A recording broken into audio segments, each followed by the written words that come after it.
Hello students, Chanakya academy online video પર આપનું સ્વાગત છે. મિત્રો આપણે આજે ધોરણ 9 ગુજરાતી માધ્યમમાં વ્યાકરણ વિશે સમજવાનું છે અને વ્યાકરણમાં આપણું આજનું ચેપ્ટર છે વિશેષણ. મિત્રો, આના પહેલાંના વિડીયોમાં મેં તમને સંજ્ઞા વિશે સમજાવ્યું હતું અને આજે વ્યાકરણમાં આપણે વિશેષણ વિશે સમજવાનું છે અને શીખીશું. તો સૌપ્રથમ મિત્રો, તમારી સ્ક્રીન ઉપર જે આપેલી વિગતો છે એને પણ તમારે ધ્યાનમાં લેવી પડશે, તો જ તમને વિશેષણ જે આપણે શીખી રહ્યા છીએ તે તમને સમજાઈ જશે. તો તૈયાર છો મિત્રો? હા, સૌપ્રથમ આપણે વિશેષણનો અર્થ સમજીએ કે વિશેષણ એટલે શું. જેમ નામના અર્થમાં વધારો કરે છે તેને વિશેષણ કહે છે. હવે મિત્રો, બીજી રીતે જો આપણે કહેવા જઈએ તો એમ પણ કહી શકાય કે નામ એટલે સંજ્ઞાની વિશેષતા દર્શાવતા પદને વિશેષણ કહે છે. તો મિત્રો, આને આપણે ઉદાહરણ દ્વારા પણ સમજી શકીશું, જેમાં મેં તમારી સમક્ષ 2 ઉદાહરણ મૂકેલા છે. નંબર 1 કાળો હાથી અને નંબર 2 સુંદર ફૂલ. હવે આમાં આપણે વિશેષણ અને વિશેષ્ય શું છે એને સમજવું પડે. તો સૌથી પહેલાં બંને વાક્યોની અંદર વિશેષણ શું છે એ સમજાવી દઉં તમને. કે કાળો હાથી, તો એની અંદર વિશેષણ છે કાળો, અને સુંદર ફૂલ, તો એની અંદર આ વાક્યની અંદર વિશેષણ છે સુંદર. જ્યારે હાથી અને ફૂલ એ વિશેષ્ય છે. તો આપણે વધારે સમજીએ એને કે એટલે કે જે વિશેષતા દર્શાવે તે વિશેષણ છે. વિશેષતા દર્શાવે એટલે એ કેવો છે, કેવી છે, એને વિશેષણ કહેવામાં આવે છે. એટલે કે કાળો, તો એ એનું વિશેષણ છે. હાથીનું વિશેષણ કાળો અને ફૂલનું વિશેષણ છે સુંદર. હવે એને આપણે વિશેષ્યને સમજવું હોય તો હાથી અને ફૂલ એ બંને વિશેષ્ય છે. તો હાથી કેવો છે? તો કે કાળો છે, અને ફૂલ તો કે સુંદર છે. એટલે કે જેની અહીં હાથી અને ફૂલ એટલે કે જેની વિશેષતા દર્શાવાય છે તે વિશેષ્ય છે. ચલો મિત્રો, હવે આપણે આગળ ધપીએ. વિશેષણને સમજ્યા પછી હવે એના પ્રકારો છે, જેને કહેવાય છે વિશેષણના પ્રકારો. તો સૌપ્રથમ વિશેષણનો પ્રકાર છે ગુણવાચક વિશેષણ. તો સૌપ્રથમ આપણે ગુણવાચક વિશેષણની વ્યાખ્યાને સમજશું. કોઈ વ્યક્તિ, વસ્તુ કે પદાર્થનો ગુણ દર્શાવે તેને ગુણવાચક વિશેષણ કહે છે. દાખલા તરીકે સુંદર, પ્રેમ, સેવા, નિષ્ઠા, હોશિયાર વગેરે શબ્દો ગુણવાચક વિશેષણ દર્શાવે છે, કે જેનામાં ગુણ રહેલો હોય અને તે દર્શાવતો હોય તેવાને ગુણવાચક વિશેષણ કહેવાય છે. તો વધારે આપણે ઉદાહરણ દ્વારા સમજીએ. દાખલા તરીકે બગીચામાં સુંદર ફૂલો છે. બીજું ઉદાહરણ છે તે દયાળુ રાજા છે. ત્રીજું ઉદાહરણ છે ગાંધીજી સાદું જીવન જીવતા. હવે મિત્રો, ઉપરના ઉદાહરણોમાં તમે જોયું કે સુંદર, દયાળુ, સાદું આ બધા ગુણવાચક વિશેષણો છે. એટલે કે ગુણ દર્શાવતા શબ્દો જે હોય તેને ગુણવાચક વિશેષણ કહેવામાં આવે છે. ત્યાર પછી ગુણવાચક વિશેષણ માત્ર છે નહીં, પણ એના પેટા પ્રકારો પણ છે. તો એને પણ આપણે સમજવું પડે. તો સૌથી પહેલાં તેનો પેટા પ્રકાર છે નંબર 1 રંગવાચક વિશેષણ. આ પણ એક ગુણવાચક વિશેષણનો પ્રકાર છે. હવે આપણે રંગવાચક વિશેષણ વિશેની માહિતી મેળવશું. દાખલા તરીકે ઉદાહરણ દ્વારા તમને સમજાવું તો વધારે ખ્યાલ આવી જાય. એટલે સૌપ્રથમ આપણે ઉદાહરણને સમજશું. દાખલા તરીકે તે લાલ મરચું છે. બીજું ઉદાહરણ છે આ પીળું પાંદડું છે. ત્રીજું ઉદાહરણ છે વરરાજાનો સાફો ગુલાબી છે. ચોથું ઉદાહરણ, લાલ ગુલાબ ઉગ્યું છે અને સાડી પીળા કલરની છે.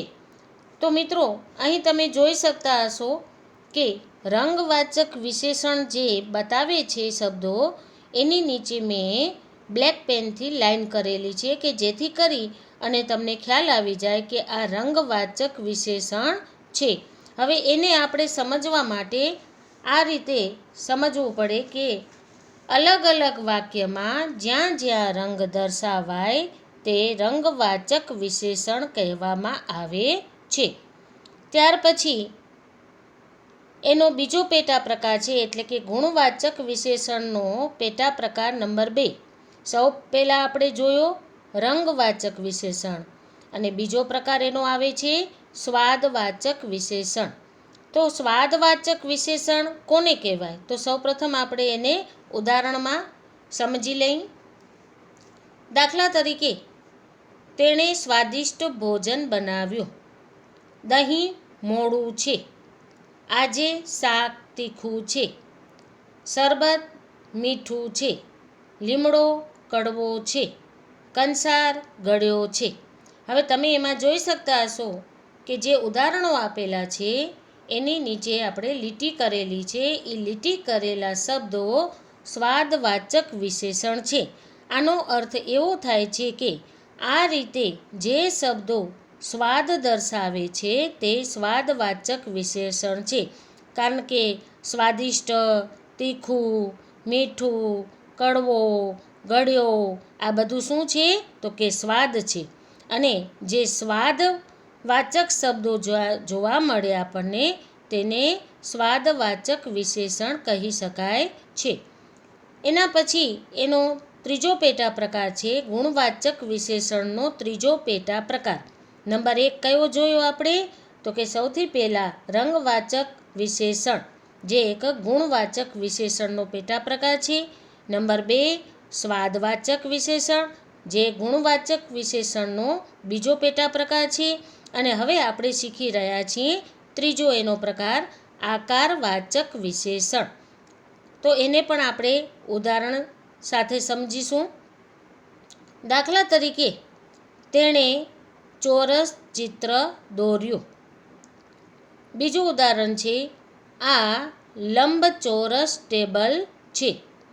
ત્રીજું ઉદાહરણ આપણે જોઈએ, પેલી ટીપોય ગોળ છે. હવે મિત્રો, અહીં કને ચોરસ નીચે લીટી કરેલી છે, લંબચોરસ નીચે પણ લીટી કરેલી છે, અને ગોળમાં પણ આકારવાચક વિશેષણની માટે લીટી કરેલી છે.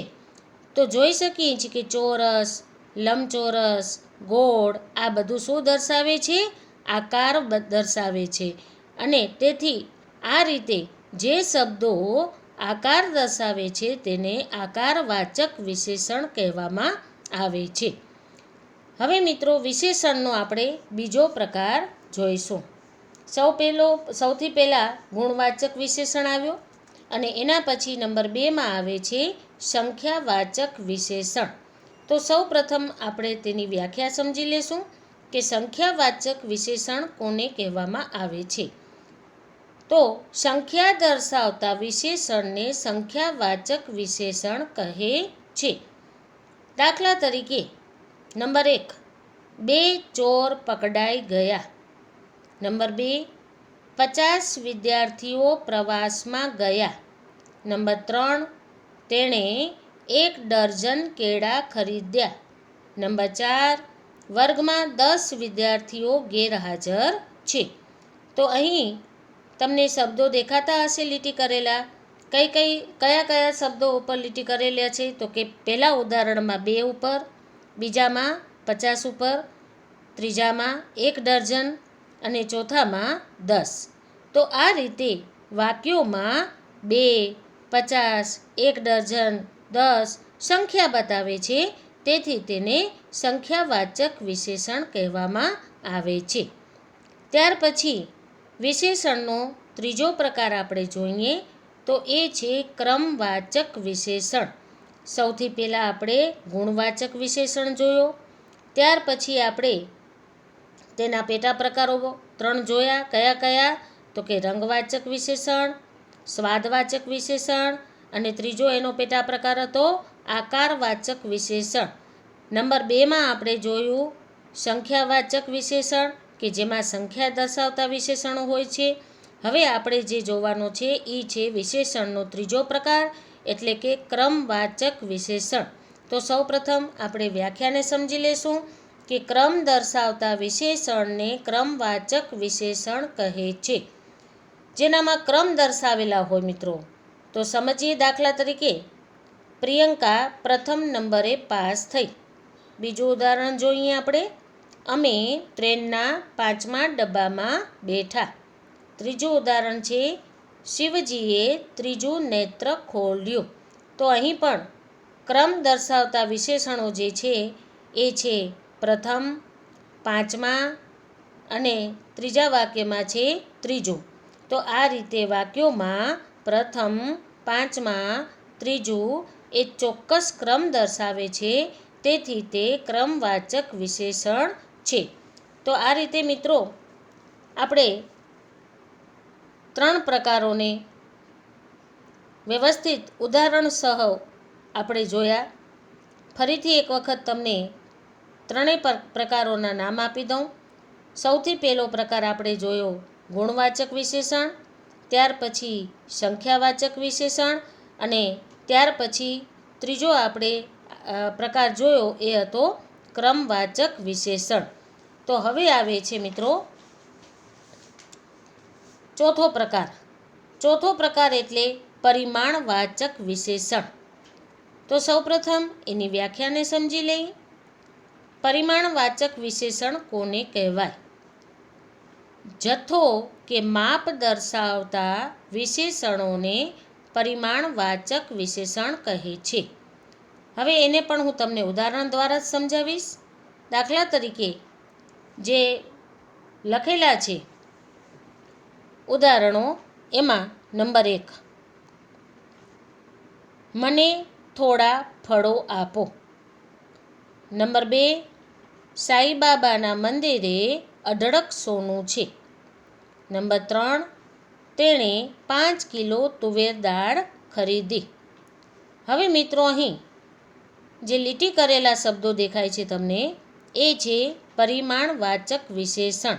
એમાં તમને જથ્થો અથવા તો માપ દર્શાવતો શબ્દ દેખાતો હશે. તો એ શબ્દોને આપણે ફરી પાછા એક વખત ચેક કરી લઈએ. પહેલા વાક્યો છે મને થોડા ફળો આપો, તો એમાં થોડા.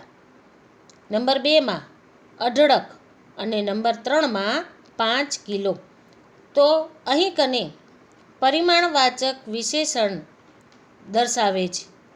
થોડા, અઢળક, 5 કિલો જે શબ્દો છે મિત્રો એ પરિમાણવાચક વિશેષણ બતાવે છે, કારણ કે એમાં જથ્થાનો અને માપ દર્શાવતા વિશેષણો આપણને જોવા મળેલા છે, તેથી તેને પરિમાણવાચક વિશેષણ કહેવાય છે. પરંતુ અહીં બીજી પણ એક વાત સમજવાની છે કે પરિમાણવાચક વિશેષણના 2 પેટા પ્રકારો પાછા પડે છે. એમાં એક છે નિશ્ચિતવાચક વિશેષણ અને બીજો છે અનિશ્ચિતવાચક વિશેષણ.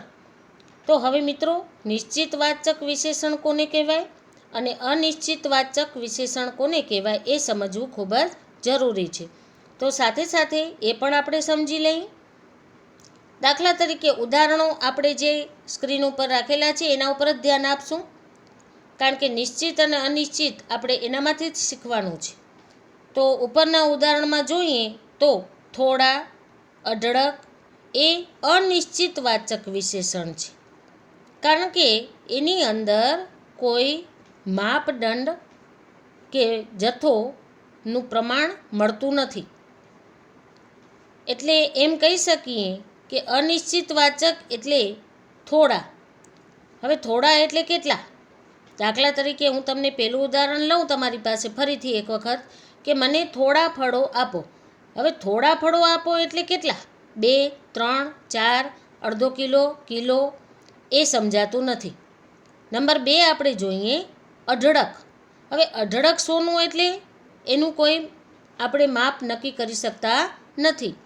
દાખલા તરીકે 25 તોલા સોનું, 20 તોલા સોનું, 10 તોલા સોનું, તો એ સમજાશે આપણને કે એક ચોક્કસ માપ બતાવે છે. અહીં કને ચોક્કસ માપ દર્શાવાલો નથી. દાખલા તરીકે થોડા અને અઢળક, તો એનામાં કોઈ માપ નથી, એટલા માટે એ અનિશ્ચિત વાચક વિશેષણ કહેવામાં આવે છે. હવે નિશ્ચિત વાચક વિશેષણ એટલે શું? તો એના માટે આપણે ત્રીજું ઉદાહરણ લઈ લેશું કે તેણે 5 કિલો તુવેર દાળ ખરીદી. હવે 5 કિલો એ ચોક્કસ માપ દર્શાવે છે. 2 કિલો દાળ, 3 કિલો શાક, બરાબર, 2 લીટર દૂધ, બરાબર છે. તો એ 1 લીટર કેરોસીન કે 1 લીટર પેટ્રોલ, તો એ ચોક્કસ માપ દર્શાવે છે. 2 ફળ આપો, 4 ફૂલ આપો, તો એ ચોક્કસ માપ દર્શાવે છે. એટલા માટે તેને નિશ્ચિત વાચક વિશેષણ કહેવામાં આવે છે. તો પરિમાણવાચક વિશેષણ અને તેના 2 પેટા પ્રકાર પડે છે. એ છે નિશ્ચિત વાચક વિશેષણ અને બીજો છે અનિશ્ચિત વાચક વિશેષણ. તો આ રીતે પરિમાણવાચક વિશેષણને આપણે સમજવો પડે. ત્યાર પછી વિશેષણનો 5મો પ્રકાર આવે છે, એ છે સાર્વનામિક વિશેષણ. તો મિત્રો, સાર્વનામિક વિશેષણ એટલે શું તેની વ્યાખ્યા આપણે સૌપ્રથમ સમજી લેશું કે સાર્વનામિક વિશેષણ તરીકે વપરાતા પદ જ્યારે નામના અર્થમાં વધારો કરે તેને સાર્વનામિક વિશેષણ કહે છે. એટલે કે ઉદાહરણ દ્વારા તમને વધારે સમજાશે. દાખલા તરીકે તેઓ, તેમની, અમે, મારી, આપણું, અમારું વગેરે સાર્વનામિક વિશેષણો છે, જે ઘણી વખત કેટલાક વાક્યોમાં આપણને જોવા મળે છે. હવે એને ઉદાહરણથી તમને વધારે સમજાશે, એટલે સ્ક્રીન ઉપર ઉદાહરણો આપેલા છે. દાખલા તરીકે પહેલું ઉદાહરણ આપેલું છે કે અમે અમદાવાદ પહોંચી ગયા. તેઓ અમારી સાથે જ ચાલશે. ત્રીજું ઉદાહરણ છે તેમની બેગ મારી પાસે છે. ચોથું ઉદાહરણ છે ગુજરાતનું ગૌરવ આપણા સૌનું છે. અને 5મું ઉદાહરણ છે તે મકાન અમારું છે. હવે આ ઉદાહરણોમાં જે લીટી કરેલા શબ્દો છે એના ઉપર ધ્યાન આપીએ. અમે, તેઓ, તેમની, આપણા, અમારું, આ બધા સાર્વનામિક વિશેષણો છે. એટલે કે તે પદ નામના અર્થમાં વધારો કરે છે. નામના અર્થમાં એટલે મિત્રો, દાખલા તરીકે રામ અમદાવાદ પહોંચી ગયા, તો એ નામ આવી જાય જે સંજ્ઞામાં જરૂર નથી લાગતી. પણ સંજ્ઞાની જગ્યાએ એટલે કે નામના અર્થમાં જ્યારે વધારો કરવામાં આવે છે ત્યારે તેને સાર્વનામિક વિશેષણ કહેવામાં આવે છે. તો આ ઉદાહરણમાં અમે, તેઓ, તેમની, આપણા, અમારું વગેરે શબ્દો સાર્વનામિક વિશેષણો છે, એમ આપણે શીખી લેવું પડે. ત્યાર પછી સાર્વનામિક વિશેષણના પણ મિત્રો પેટા પ્રકારો પડે છે. એના પેટા પ્રકારોમાં નંબર 1 છે દર્શક વિશેષણ. તો દર્શક વિશેષણ એટલે શું તેને આપણે સૌપ્રથમ સમજી લઈએ. જે દર્શાવવાનું કાર્ય કરે તેને દર્શક વાચક વિશેષણ કહે છે. એટલે કે એ દર્શાવે છે. તમને દાખલા તરીકે ઉદાહરણ સાથે સમજાવીશ તો વધારે સમજાશે. કે દાખલા તરીકે આ જે શબ્દો આપેલા છે, આ, તે, પેલું વગેરે શબ્દો કેવા છે? દર્શક વાચક વિશેષણો છે. તે દર્શાવે છે કે તે, પેલું, આ બધા શબ્દો કેવા છે? દર્શક વાચક વિશેષણ છે. એટલા માટે એને દર્શક વાચક વિશેષણ તરીકે આપણે ઓળખીએ છીએ. વધારે સમજવા માટે મિત્રો આપણે ઉદાહરણ ઉપર જોશું. નંબર 1 કરીને લખેલો છે સૌથી છેલ્લે કે આ ખેતર અનાજથી ભરેલું છે. તો એની અંદર તમે જોયું હશે કે આ નીચે લીટી કરેલી છે, જે દર્શક વાચક વિશેષણ કહેવાય છે. કે ભાઈ ખેતર છે, અનાજથી ભરેલું છે, પણ કયું? જો જે પ્રશ્ન પૂછવાથી જવાબ આવ્યો કે ભાઈ આ ખેતર, એટલે આ એ શું દર્શાવે છે? દર્શક વાચક વિશેષણ દર્શાવે છે. ત્યાર પછી બીજું આપણે ઉદાહરણ જોઈએ. સાર્વનામિક વિશેષણનું બીજું ઉદાહરણ, બીજો પેટા પ્રકાર એ છે પ્રશ્નવાચક વિશેષણ. જેમાં પ્રશ્નનો ભાવ હોય તેને પ્રશ્નવાચક વિશેષણ કહે છે. હવે એનામાં કેવા કેવા શબ્દો આપણને જોવા મળે છે તો કે કયો, શું, કઈ, કેવા, કેટલા, ક્યારે વગેરે શબ્દો પ્રશ્નવાચક વિશેષણો છે. એને આપણે ઉદાહરણ સાથે સમજીએ. દાખલા તરીકે પહેલું ઉદાહરણ આપેલું છે મિત્રો, તમે શું કહો છો. બીજું, આ કયો રસ્તો છે. ત્રીજું, કઈ દિશા તરફ જવું છે. ચોથો, તમે કેટલા વાગે આવશો. તો હવે જે શબ્દોની નીચે લીટી કરેલા છે એ પ્રશ્નવાચક વિશેષણો કહેવાય છે કે જેમાં પ્રશ્ન ચિહ્ન આવે છે. ખાસ ધ્યાન એ રાખવાનું મિત્રો કે આ બધા વાક્યોની પાછળ પ્રશ્નાર્થ હશે જ અને એટલે જ એ પ્રશ્નવાચક વિશેષણો બન્યા છે. હવે અહીંયા કને શું, કયો, કઈ, કેટલા આ બધા પ્રશ્નવાચક વિશેષણો છે વાક્યમાં, એટલે આ વાક્યોને આપણે પ્રશ્નવાચક વિશેષણ તરીકે ઓળખીશું. હવે નંબર 6 ને આપણે ધ્યાનમાં રાખશું. 6 છે વિકારી અને અવિકારી વિશેષણ. મિત્રો, વિશેષણનું પ્રકારોમાંનો છેલ્લો પ્રકાર છે વિકારી અને અવિકારી વિશેષણ.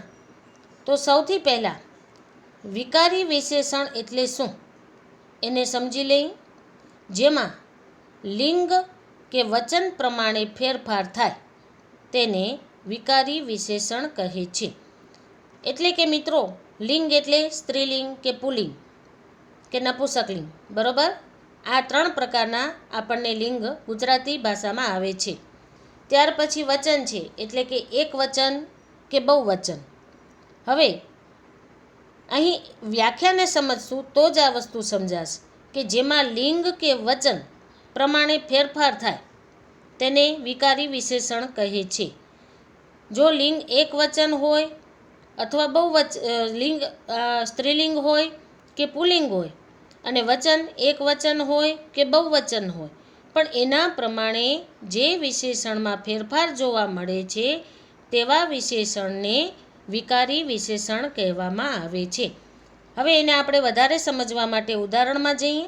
દાખલા તરીકે, તે મોટો ડુંગર છે. તે મોટું પુસ્તક છે. તે મોટી દિવાલ છે. તે મોટા વિદ્યાર્થીઓ છે. હવે અહીં તમે જોઈ શકતા હશો કે લિંગ અને વચન પ્રમાણે ફેરફાર થયા છે. શેમાં? વિશેષણની અંદર. એટલે કે લિંગ અને વચન પ્રમાણે મોટો, મોટી, મોટા વગેરે જે ફેરફાર જોવા મળ્યા છે તેથી તે વિકારી વિશેષણ છે. હવે એનો બીજો પેટા પ્રકાર છે એ છે અવિકારી વિશેષણ. એટલે શું? જેમાં લિંગ કે વચન પ્રમાણે ફેરફાર ન થાય તેને અવિકારી વિશેષણ કહે છે. વિકારી કરતાં ઉલટું. વિકારીમાં આપણે શું જોયું કે જેમાં લિંગ અને વચન પ્રમાણે ફેરફાર થાય. હવે અહીં એમ કહે છે કે લિંગ અને વચન પ્રમાણે ફેરફાર થતો જ નથી વિશેષણનો. એવા શબ્દો જ્યાં જોવા મળે તેને અવિકારી વિશેષણ કહે છે. દાખલા તરીકે પહેલું ઉદાહરણ આપેલું છે, તે સુંદર છોકરો છે. એના પછીનું બીજું ઉદાહરણ છે, તે સુંદર છોકરી છે. એના પછીનું ત્રીજું ઉદાહરણ છે, તે સુંદર છોકરું છે. હવે અહીં તમે જોઈ શકતા હશો કે લિંગ અને વચન પ્રમાણે બદલાય છે. લિંગ અને વચન અહીં ફેરફાર 100% થાય છે, પરંતુ વિશેષણમાં કોઈ પ્રકારનો ફેરફાર જોવા મળતો નથી. કારણ કે છોકરો એ વિશેષ્ય છે, જ્યારે સુંદર છે એ વિશેષણ છે. તો વિશેષણની અંદર આપણને ક્યાંય ફેરફાર જોવા મળતા નથી. વિશેષ્યમાં ફેરફાર થાય છે. છોકરો, છોકરી, છોકરું એ વિશેષ્ય ફેરફાર થયા છે. એટલે કે લિંગ અને વચન ફેરફાર થાય છે, પરંતુ વિશેષણની અંદર ફેરફાર જોવા મળતો નથી. એટલા માટે અહીં લિંગ વચન પ્રમાણે ફેરફાર થવા છતાં વિશેષણ એટલે કે સુંદરમાં કોઈ પણ પ્રકારનો ફેરફાર થયેલો નથી. તેથી કહી શકીએ કે આ અવિકારી વિશેષણ છે. તો મિત્રો, તમને ચોક્કસપણે વિશેષણ અને વિશેષણના પ્રકારો સમજાઈ ગયા હશે. આપણે ફરીથી એક વખત રિપીટ કરી જશું વસ્તુને. દાખલા તરીકે સૌથી પહેલાં આપણે વિશેષણની વ્યાખ્યાને સમજ્યા હતા કે જે નામના અર્થમાં વધારો કરે છે તેને વિશેષણ કહેવાય છે.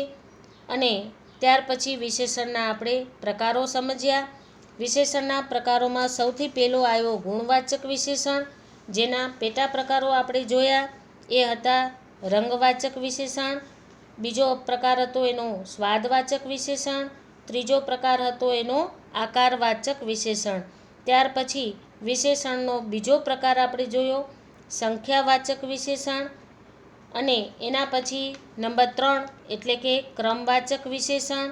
એના પછી નંબર 4 ક્રમવાચક વિશેષણના આપણે ક્રમશઃ જે વિશેષણો દર્શાવતા હોય તેને ક્રમવાચક વિશેષણ કહે છે એવું આપણે સમજ્યા.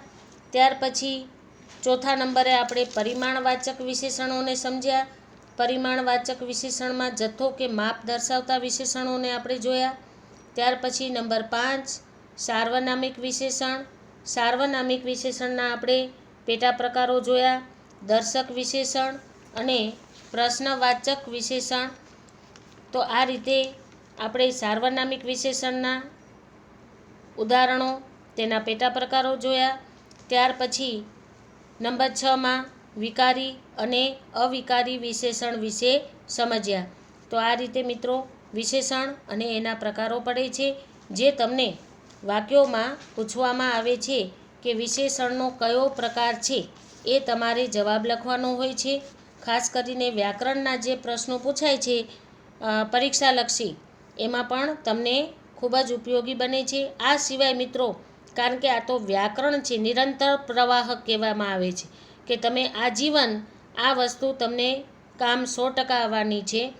તમે ભણતા ભણતા બીજી ઇતર પ્રવૃત્તિઓ અને ઇતર પરીક્ષાઓ જે આપતા હોઈએ છીએ કે મોટા થઈને કોલેજની પરીક્ષાઓ હોય કે પછી કોઈ ડિગ્રી મેળવવાની પરીક્ષા હોય કે બીજી ઇતર પ્રવૃત્તિઓની પરીક્ષા હોય, તો એમાં પણ તમને આ વ્યાકરણ ખૂબ જ કામ આવે છે.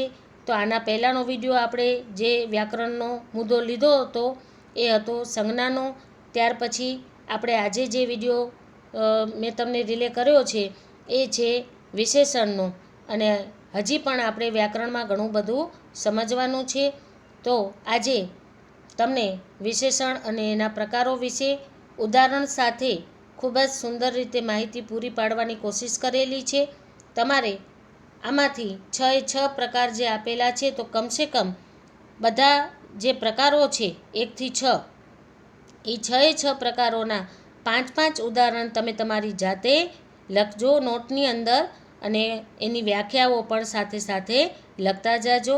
ક્રમશઃ જે રીતે મેં તમને બતાવ્યું છે અને સમજાવ્યું છે અને શીખવ્યું છે એ જ પ્રમાણે સૌથી પહેલાં વિશેષણ એટલે શું, અને ત્યાર પછી એની વ્યાખ્યા, ત્યાર પછી એના ઉદાહરણ, એના પછી એના જે પ્રકારો છે એ ક્રમશઃ નંબર 1 કરીને પછી નંબર 2 કરીને આ રીતે નંબર 1માં ગુણવાચક વિશેષણ, ત્યાર પછી નંબર 2ની આપણે શીખ્યા સંખ્યાવાચક વિશેષણ, નંબર 3માં આપણે શીખ્યા ક્રમવાચક વિશેષણ, નંબર 4માં આપણે શીખ્યા પરિમાણવાચક વિશેષણ, અને નંબર 6ની અંદર આપણે શીખ્યા વિકારી અને અવિકારી વિશેષણ. તો આ બધાના તમારે 5 ઉદાહરણ હોમવર્કમાં કમ્પ્લીટ કરીને નોટમાં રાખવાના છે. તો આશા છે કે તમે ખૂબ જ સરળતાથી આ કામ કરી શકશો હોમવર્કમાં, અને તમારે મને એ નોટમાં લખેલા બતાવવાના પણ રહેશે. તો મિત્રો, ફરી પાછા આપણે નવા વિડીયા સાથે નવા ચેપ્ટર સાથે મળીશું. ત્યાં સુધી તમે તમારું ધ્યાન રાખશો, વાંચજો, લખજો અને ખૂબ જ લેસન કરજો, અને મમ્મી પપ્પાને ઘરમાં થોડી મદદ પણ કરતા રહેશો. તો આ સાથે આજનું લેસન પૂરું કરીએ છીએ. ફરી પાછા નવા ચેપ્ટર સાથે મળીશું. ત્યાં સુધી આવજો.